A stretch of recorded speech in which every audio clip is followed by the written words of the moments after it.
இந்த வீடியோ ஒரு நிமிஷம் பாருங்கள்.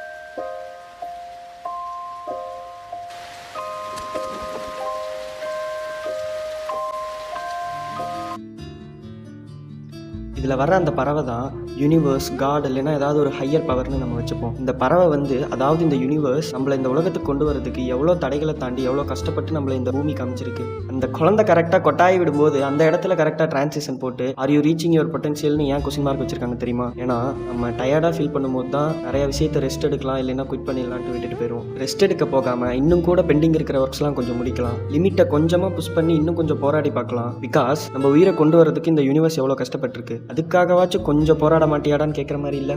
And finally, if you are tired, take rest, but don't quit.